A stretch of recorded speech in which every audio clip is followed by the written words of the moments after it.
I'm back with you guys, and I'm gonna try to answer all of the questions. I have all the questions here, my phone. I'm gonna try to answer all of them as precisely as possible, so you guys have a good idea, and I can answer all of the questions with the best answers possible. Okay, so I'm gonna go question by question, and if you have any questions, more than these 20 questions that you guys send me, then I'll be more than happy to answer back. And if you guys want to send me emails, that's fine too. I'm just here to help all of you guys in every aspect that I can. So for question number 1, what are the main differences between the Spanish and North American diets? Did you miss things from our Spanish food when you lived in the US? Well, I would say the main differences is that in the United States, they use sauces for everything. I mean, for everything. Here, we use some sauces, but not as much as in the US. In the US, it's, I don't know, you eat a salad and then they give you 200,000 salsas. You want a piece of steak and they give you 200,000 salsas. You want, I don't know, everything. Okay, so here we don't use that many salsas, and that makes a big difference too. Also, in the place where I lived in San Diego, so it's very close to Tijuana, Mexico. So we were very influenced by Mexican cuisine. Therefore, we had a lot of spicy food, which I love spicy food. We had a lot of burritos, tacos, chimichangas, and many stuff like that. It was not really healthy at all. Okay, it was not healthy. Everything was fried, and all those sauces, they have a lot of calories. They're not that good for your health neither. Some of them, they increase your blood pressure. So I had to be very careful with my nutrition when I was there, because it is good food. It tastes really good, but it's not so good for your health. So yeah, those were kind of the main differences. There, a lot of salsas. We don't have a lot of salsas here. Here it's more the raw product, and there it's just, you don't really taste, for example, the meat, unless you just tell them, okay, I just want the meat and don't put anything else. So then you can taste the meat.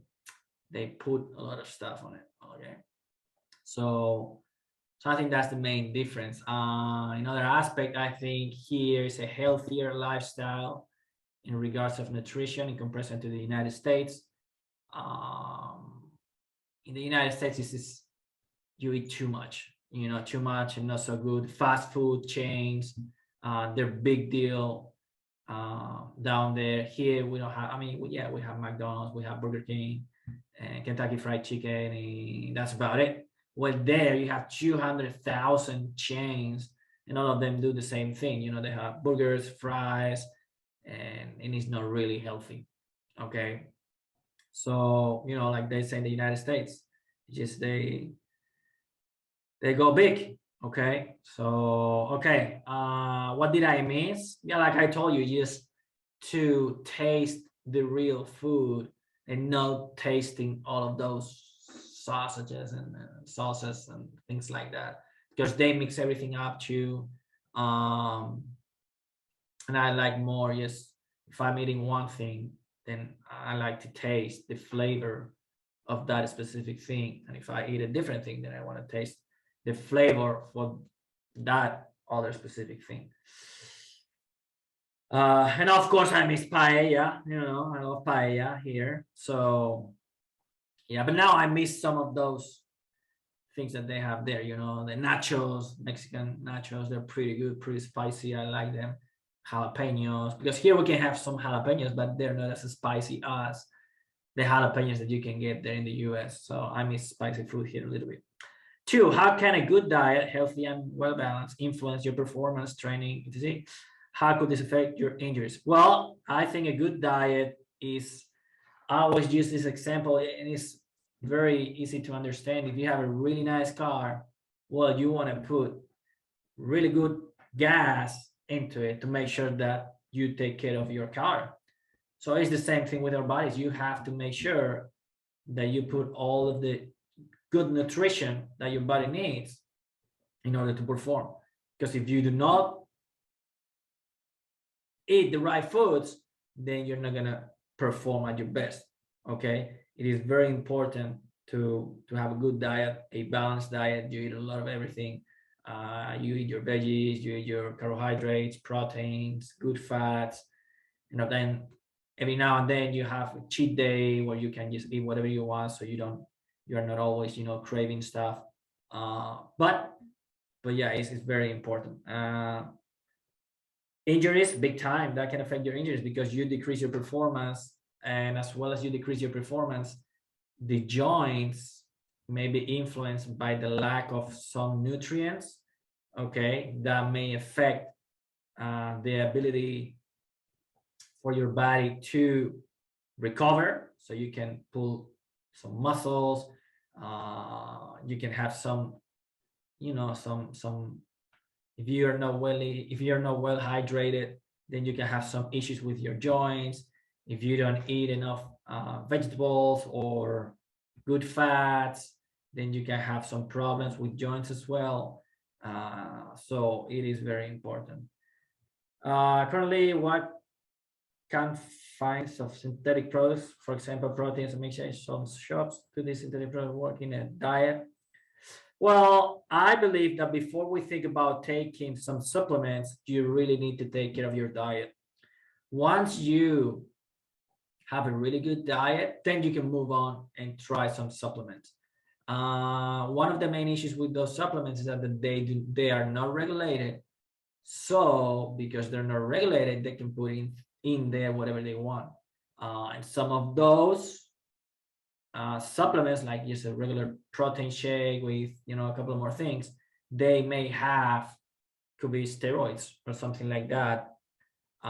Because then if you take that protein and then you get a little bit bigger or you can perform better, so then you're gonna keep drinking that protein. Okay, and I had many cases in which some athletes, they were saying that I was just taking proteins and they tested positive, and that was because that shake had some type of steroids in it. Okay, so the only way that in the United States, the FDA, here I'm not sure how the whole thing works, but I know in the United States, if the only way that they can investigate a product is if, let's say, I drink a protein shake, then I don't feel good, and then I report that to the FDA, then they're going to start an investigation on that specific protein shake, on that specific flavor as well. They're not going to start investigating all of the flavors, only that specific product. So it is quite hard to control that business. So that's a downside about supplements, that you don't really know what you're taking.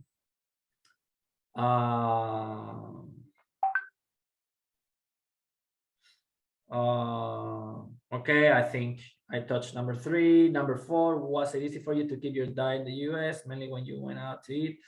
I think yes, it was hard to keep my diet, because everything is, when you go to restaurants and things like that, they're influenced by the culture, and like I told you before, with all the sauces, and everything. So it's hard to keep the diet on track. You're coaching a very local team. How are you using your experience in an important team in such a local place? Well, I think that I'm trying to be as professional as I can in every aspect of my life. So with this football team, since I came here 3 years ago, we moved up from Division 3, which is the lowest division, all the way up to Division 1, which is the highest division. And right now we're playing the highest division that we can play in American football here in Spain. And we're doing pretty good as well. So we have good chances of doing great this year. And I try to apply the same philosophy that I have for football. Then I try to apply that for my regular life. and I try to apply that in my working place as well. So I think that the fact that I had experiences at higher levels than here helps me to understand more the human nature of an athlete and how they think, and also to make sure that they are real about where they are, because some of them, they think that they are superstars, or some of them, they may think that they are professionals or something like that, and I bring them down in a sense of, well, you never have to forget the reason why you're practicing a sport, and it has nothing to do being professional. It has nothing to do to make money. It has nothing to do to any of other, I'm very against all the social media and all that. I don't like social media at all, because it gives you a vision that is not real about life. So I try to emphasize to all of my athletes that, well, do not forget about why did you join the team, because you wanted to have some fun, you want to stay healthy, you want to share experiences with other teammates, and just create memories, and that's it. So you never, it doesn't matter what level you play, I think the core values have to stay the same. I think that's very important. When some of those young players, they start thinking about, well, you have to make sure that you put them back on track, so they don't forget the main reason why they practice the sport. It's not about social media. It's not about being pro. It's about just practicing sports, enjoying the sport, enjoy your teammates, and have some good values, that you can transfer that. We go now. Is the appropriate diet in sports the same for male and female players? Yeah, it's kind of the same thing. It's not, the calories may be a little different, but besides that, it's pretty much the same thing. There's no that much of a difference between males and females, because we both need, carbohydrates, we both need proteins, we both need good fats, we both need water. So it is mainly the same thing. What kind of diet, number 9, would you recommend to a teenager who's starting out in sports? My child is worried about his weight. He doesn't want to get kilos, and he doesn't eat. What's your advice as a nutritionist to him? I think that's a tricky question, because I don't want to tell anyone what they have to do, or but I would say that it is crucial to make people understand that nutrition, it is very important. Okay, you have to make sure that you eat all of the nutrients that your body needs, so you can just live a healthy lifestyle, and enjoy life. And you can see that on a daily basis when you see someone who is not healthy, with a lot of pain, just overweight, it just, they drag themselves through life. So, you don't want to be in that situation. You want to enjoy life. You want to make sure that the time that you spend here is the best time possible, with a lot of energy. And so diet and exercising helps to achieve that goal of just enjoying life.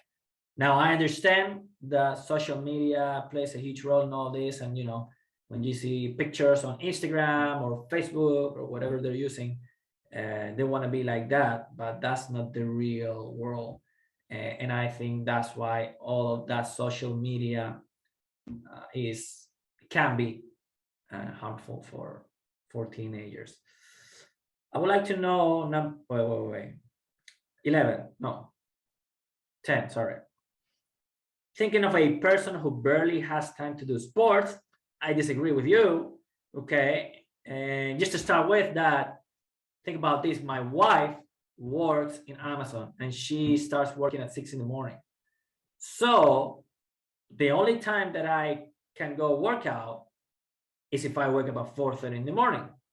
But because my priority is to work out in my life, I know I have to work out, and I know all the benefits, and I know how working out is going to help me to live a longer life. Then I wake up at 4:30 in the morning, and I do my workout until 6 in the morning. Well, 4:30 until 5:45, something like that. And so then she goes to work, and then I wake up my kids, I give them breakfast, and I bring them to school. Okay, so I do not agree that you don't have time. You have to find time. Okay, and I think that or you find time to work out, or you're going to find time to be in the hospital with some issues sooner or later. You know, that's just a matter of time. Okay, just statistics, you know. So how many times should it be eating, and what kind of meat? How many times? Well, like 4 or 5 times a day, that's fine. What kind of meat? Well, you have to limit red meat big time. You have to be very careful with that. It is really good on one side because it has amino acids, and some amino acids are like, let's say, like the chicken breast doesn't have. So it can help you on that, but just limit the red meat for 1 or 2 days a week. Then chicken breast, you can eat chicken breast pretty much every day because it doesn't have barely anything. So I would go for chicken breast, maybe a couple of times, red meat, like a big steak, like a good steak and things like that. And that's it. How do you apply knowledge in kinesiology in a practical way? For example, related to your current job? Well, that's a good question, because the fact that I have a bachelor's in kinesiology and I have a master's in exercise physiology, and you can see the titles back there. Well, that's allowing me right now to teach G11 students, like sports, exercise, and health sciences, in a program that is called IB diploma program. So yeah, I mean, it can help you to teach some courses at a college level. It can help you to teach some, what are those things that you guys have here? The ciclo superior or ciclo medio or something like that. So it has many, you can do a lot of things with that. You can work in a hospital if you want to as well, doing some type of rehab, doing some type of physiology rehabilitation as well, cardiovascular rehabilitation. So it has many different options. I would like to know more about your experience as a football player in the US. Why do you think American football is not so popular in Europe as in the US?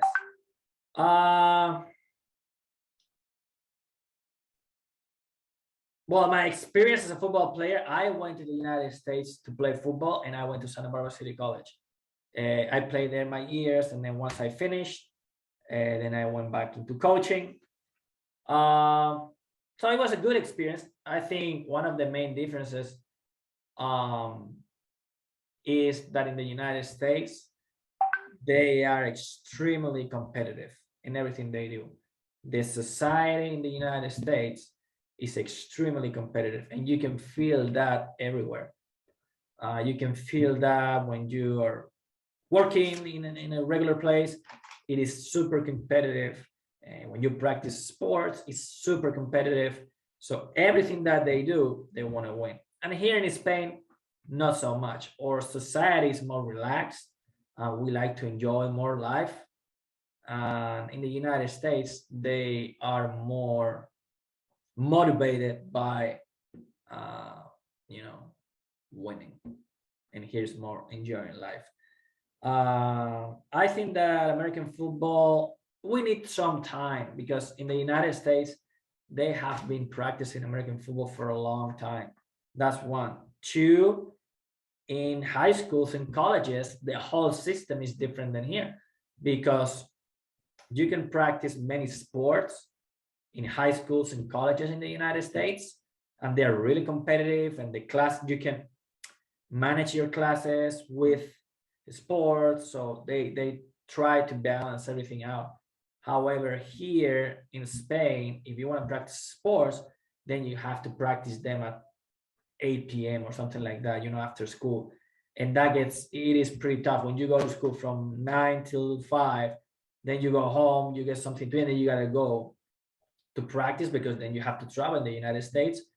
All of the sports are played in the same location. If you go to college to San Diego State, then you practice your sport in San Diego State. So you do a big part of your life there. So that makes everything easier as well. So you don't have to commute that much. So I think, that's a big one. I have read on your profile about your experience in exercise physiologist. Is it related to pressure and stress that athletes are often suffering? So what's your opinion on travel? Well, I am an exercise physiologist, not psychologist. But I can give you my opinion. I've taken some classes in psychology, so I can give you my opinion on Simone. And I think that those athletes, they are under a lot of pressure, and sometimes they have to step back a little bit so they can really think again why they're practicing that sport, and forget about medals, forget about the prizes and all of that, and just enjoy the moment practicing that sport. I think that's huge. And I think sometimes we lose track of, what sport is all about. And then we're thinking too much about winning and thinking too much about those prizes, because then we can, we want to take a picture of that prize, and then we want to put it on Instagram. So then we have 200,000 likes, and now we feel better about ourselves. But we are not really thinking about that we may be miserable inside. Okay, so I think that's what I think. What's your opinion on supplements such as gels to provide you with a push of energy as you are doing sport? Unless you really need it, like really long distances, I don't recommend supplements, because I see some people that they go for a run for 30 minutes and they take some gels, and that's no work. Plus, gel is pure sugar, so you have to be careful on when you take that and why not. So I think with a good diet you can do a lot of you can progress, and you can become a really good athlete just by having a really good diet. Are you passing on some of your knowledge to your players and advising them on off the field aspects? Do you have them improve their performance based on the nutrition needs of each player? Now, if you think about off the field aspects, are you talking about personal issues?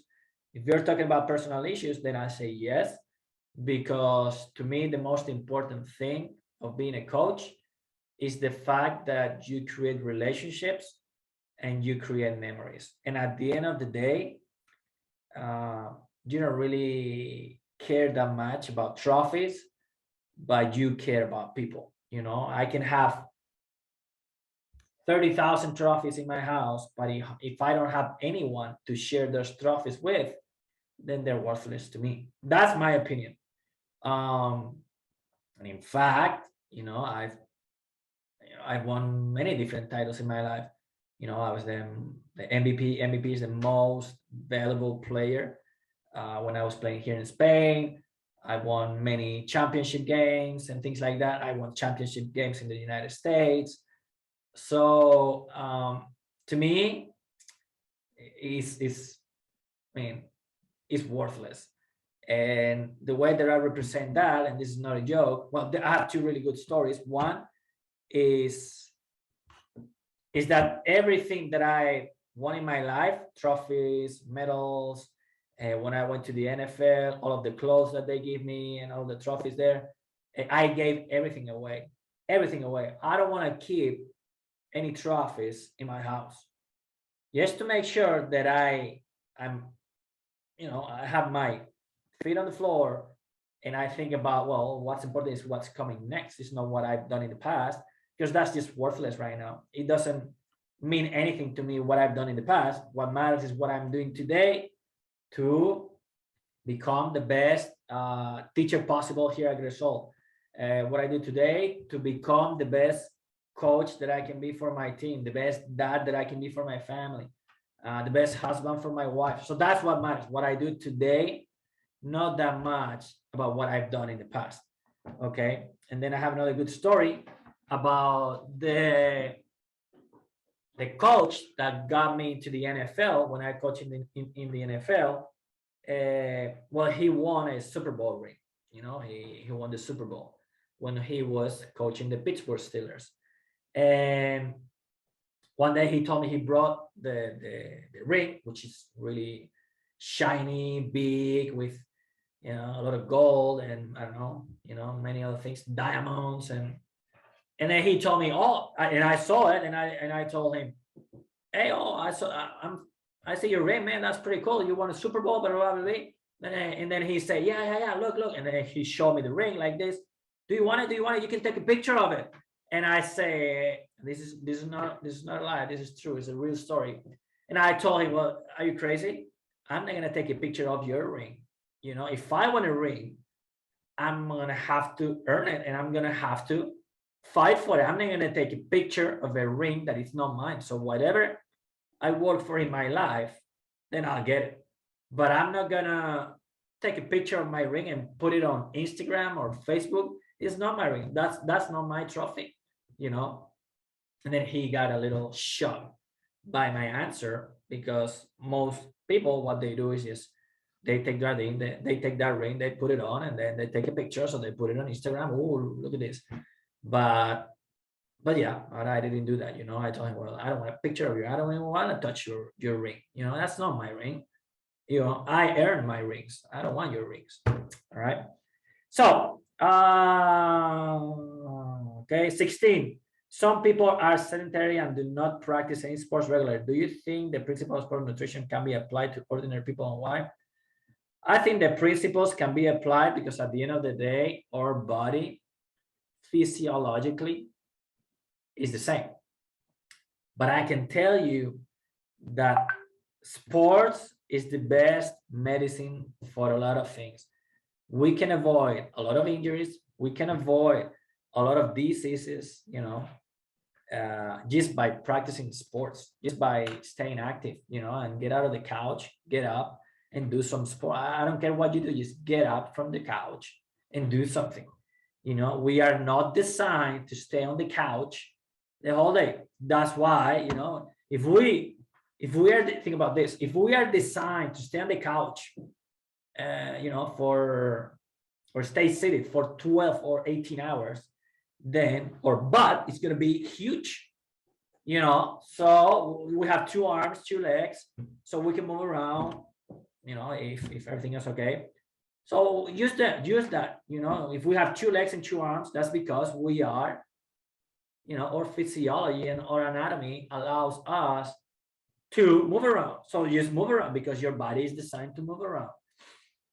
But yeah, so to answer your question, yes, you can apply the same principles. Are you passing? Okay, some people are okay. Do you think that number 17, do you think that a person diagnosed with diabetes or similar disease can overcome it and become an athlete? Of course, there are a lot of athletes that they have diabetes. One thing, and there are 2 different types of diabetes, diabetes 1, diabetes 2. Okay, so one of them, the number 2, is the one that you develop through bad habits and not exercising. And then the type 1 is the one that that is just, it's not reversible. So if you have it, you have it. And if you don't have it, you don't have it. Okay. So type 1 is not reversible. Type 2 is reversible with exercising and good habits. But yeah, you can be a good athlete. What do you recommend to be able to combine your professional career at top level with university studies?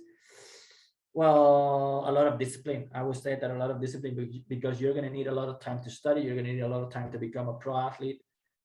And you have to structure your day, minute by minute, just to make sure that you take advantage of every moment that you have through the day to study, so you have your grades up. What's your opinion on intermittent fasting? It's just another way of eating. I don't think it's, if you want to lose weight, yeah, you can use it, but you can lose weight eating 5 times a day. Okay. At the end of the day, if you're asking me that question to lose weight, is it's about energy balance. So if you eat more calories than the calories that you burn, then you're gonna gain weight. If you eat less calories, then you're gonna lose weight. It's as simple as that. Okay, now if you're telling me that for healthy purposes, I think doing an intermittent fasting can help, to teach your body how to use fats as a source.